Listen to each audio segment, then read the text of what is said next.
Oi meus amores, tudo bom com vocês? Então, hoje eu tô aqui para falar um pouquinho mais sobre mestrado. Vocês têm me perguntado muito sobre isso no primeiro vídeo que eu já fiz, que eu vou deixar aqui linkado. Lá eu falo um pouquinho sobre o processo seletivo, quais são as provas, a entrevista, eu falo um pouquinho disso. E agora eu vou falar um pouquinho sobre o processo já, quando você já tá no mestrado, certo? Já tirando algumas dúvidas que vocês já deixam para mim naquele vídeo. Uma coisa que me perguntam muito é em relação às disciplinas. Então, me perguntam muito assim, por exemplo, quais são as disciplinas, os créditos que você paga, essas coisas. E aí me perguntaram porque existem disciplinas optativas e tem as disciplinas obrigatórias. Logicamente que eu vou falar com base no mestrado que eu faço, né, na UFCG, mas isso vai mudar de acordo com o regulamento de cada universidade e do mestrado específico dessa universidade, certo? Mas assim, aqui nós temos que pagar 22 créditos, e aí a gente tem que pagar isso dentro dessas disciplinas optativas e obrigatórias. Nós pagamos, no caso, agora eu já estou no final, eu paguei 24 e era para ter pagado 22, e todas as minhas foram obrigatórias, não paguei disciplinas optativas. As disciplinas optativas geralmente são aquelas que não são especificamente da sua área. Então, assim, a minha área é literatura e ensino. Todas as disciplinas que eu paguei eram voltadas para isso. Se de repente eu resolvesse pagar, por exemplo, uma disciplina de língua estrangeira, ou do francês, ou do inglês, enfim, de língua estrangeira, literatura francesa, por exemplo, e ela não fosse da minha grade obrigatória, então, se eu pagasse, ela seria optativa. Geralmente a disciplina optativa ela equivale a menos créditos. Vamos supor, a obrigatória são 4 créditos lá no caso, né, do meu mestrado. Aí vamos supor que a optativa sejam 2, geralmente é assim que ocorre. E aí o importante é que ao final do mestrado você já tenha pago todas as disciplinas com todos os créditos. Você tem obrigatoriamente que ter os 22 créditos. Me perguntaram muito também em relação, eu estou com umas questõezinhas aqui, a orientação.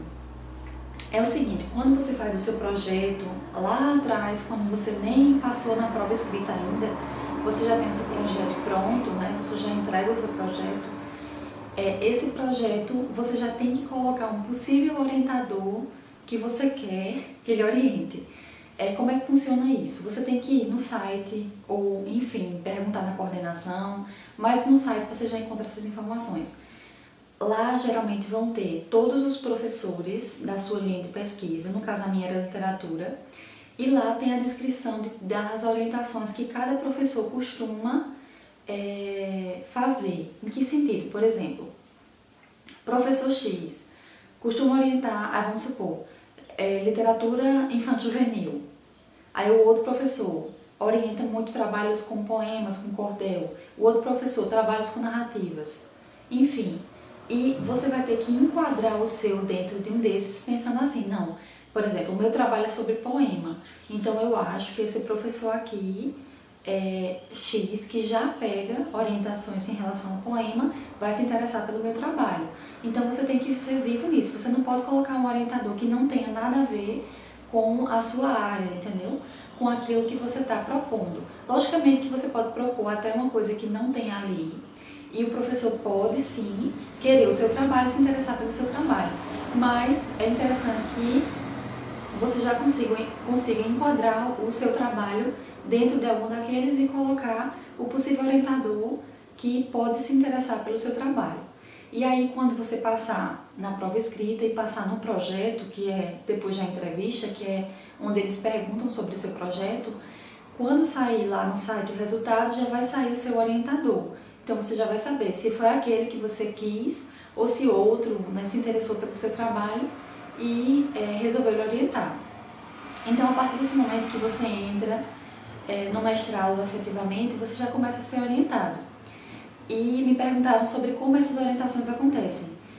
De maneira muito simples, são reuniões que o professor vai marcar com a gente, e nessas reuniões ele começa a indicar bibliografia, né, leituras, livros, de acordo com o seu projeto. Então lembre que aquele seu projeto que você apresentou, ele não vai ficar perdido não. É justamente ele que nos 2 anos você vai desenvolver, né? Você vai melhorar, você vai colocar em prática caso haja uma pesquisa de campo, por exemplo. Se você era da área de saúde, vamos supor, pode ser que você tenha que ir no hospital entrevistar as técnicas de enfermagem por causa de uma questão X. Então essa pesquisa de campo, por exemplo, vai ter que em algum momento ser colocada em prática, né? Então tudo isso faz parte daquilo que o professor vai nos orientando, né? Ah, vamos então, nesse caso, por exemplo, vai em tal hospital, quantos hospitais vão ser, e aí você começa a desenvolver a sua pesquisa. Uma coisa também muito importante, além da orientação do professor, logicamente, são as disciplinas que você paga. Todas as disciplinas que a gente paga, como elas têm a ver com a nossa área, elas ajudam demais, demais, como referência bibliográfica na pesquisa. Muita coisa que você lê, você já tem que ir associando com a sua pesquisa, porque realmente você tem que aproveitar ao máximo essas disciplinas para que essas leituras, por exemplo, em letras, é uma carga de leitura muito grande, elas valham já na sua pesquisa, né? Então, o professor, né, o meu orientador, sempre dizia muito isso.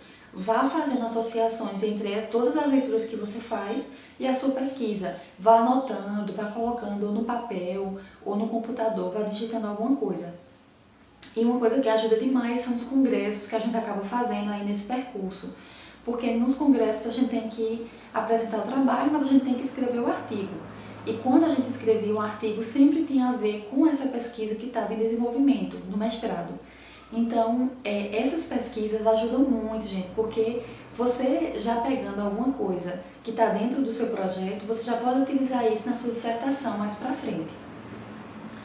E outra coisa importante são 2 disciplinas. A disciplina Metodologia de Pesquisa, eu acredito que em todo o mestrado, ela é a primeira disciplina, uma das primeiras disciplinas que você paga, né, no primeiro período. E ela lhe ajuda, como eu falei no vídeo anterior, a escrever, melhorar o seu projeto. Porque o projeto, ele vem, você escreve ali sozinho, mas ele pode ser melhorado em relação ao objetivo, geral, específico, a questão norteadora da pesquisa, e isso muda muito, muito, muito mesmo. E aí você vai melhorando nesse primeiro período e chega também uma disciplina que é no penúltimo período que a gente paga, penúltimo período assim, de disciplinas, né, efetivamente, que é seminários de pesquisa. Essa disciplina, seminários de pesquisa, ela ajuda você a escrever os seus capítulos.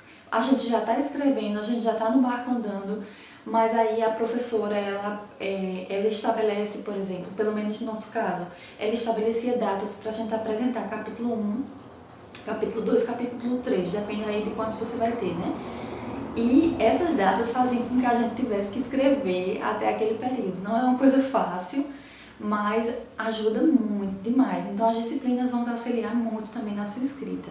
É isso, assim, mais ou menos, tentando responder o que vocês me perguntam muito. Eu vou gravar outros vídeos falando sobre outras coisas, então deixem aqui suas perguntas e também falem se vocês gostaram desse vídeo, tá certo? Se ajudou você de alguma maneira. Então, um beijo muito grande pra vocês, espero que tenham gostado do vídeo e espero também que sigam aí as metas de vocês. Se seu objetivo é mestrado, como muitos me dizem aqui, não desista, que quando a gente não desiste, a gente consegue as coisas e a gente chega na vitória, certo? Um beijo muito grande pra vocês, tchau, tchau!